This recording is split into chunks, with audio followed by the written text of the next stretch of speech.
Good afternoon, members of the European Parliament, dear guests, wonderful hosts, and all those who care about Georgia. My name is Beka Korshia. I'm a journalist from Georgia. I say journalist, but lately they just mean someone who has not been arrested yet.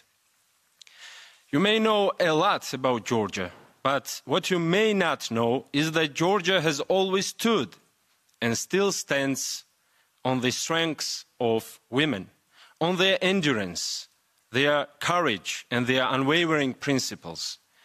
Georgia stands because of working women, intelligent women, immigrant women, women who have not only raised families for decades, but who have also raised Georgia itself. But today I must say the name of one special woman loudly, just as loudly as her dedication and work have always been. That woman is my colleague, Mzia Amaglobeli, who is now a political prisoner facing absurd charges. Mzia is the face of Georgian women and of Georgia itself, with her unbreakable character and strength. And today, as a journalist, I must say loudly and clearly once again, freedom for Mzia Amaglobeli. Until recently, I worked at a media outlet, Tawari, and used satire. Not because I'm a comedian, but because sometimes the only way to report the truth is to make people laugh before they cry. Right now, my country has 65 political prisoners, and this number changed 3 times while I was writing this text. These are not criminals. These are students, journalists, actors, thinkers, young people with clean records and even cleaner dreams. They are citizens who say that Georgia belongs to its people, not to a party, and certainly not to Moscow. Their names may not be famous, but their sacrifices are real. The so-called government picked the brightest among us and locked them up. Why? Because they dare to love their country too loudly and dare to believe it belongs in Europe, not under Russia's shadow. Georgia's own constitution, Article 78, says European integration is the will of the people. But those defending that article today are not sitting in parliament. They are sitting in jail.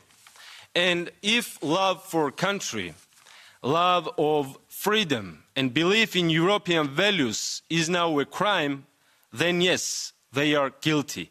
We are all guilty, and proudly so. The current regime calls itself Georgian dream. But let's be honest, if this is a dream, then what is a nightmare? Like Baudelaire said, the greatest trick the devil ever pulled was convincing the world he did not exist. Our so-called government mastered that trick. And some in the West still clap. But we can't afford tricks anymore. Not after 200 days of peaceful protests. Not while our people are in the streets, waving Georgian and European flags side by side. Every night, every city, every voice. Unfortunately, Georgia has become a prison, a very beautiful one, with mountains, wine, polyphonic singing, great literature, but a prison all the same. Only a few privileged families live in comfort.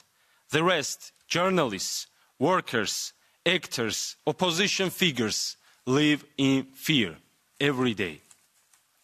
Now, I'm not talking here as a victim. I'm talking here because I still believe words matter. And I still believe Europe, the real Europe, listens when truth speaks, even with an accent. So I've just one request. Don't turn away. Hold the line. Don't let strategic patience become moral silence. This is not the time for more statements. This is the time to act. Keep the door open for the Georgian people, because we are still pushing, still knocking, even as our so-called government tries to lock us in. At the end, I want to say something for Georgian people from European Parliament. Believe Georgia. Believe in your strength, your freedom, and your rightful place in Europe, because the world is watching and your future is worth every sacrifice. Gjerodes Sakartvelo.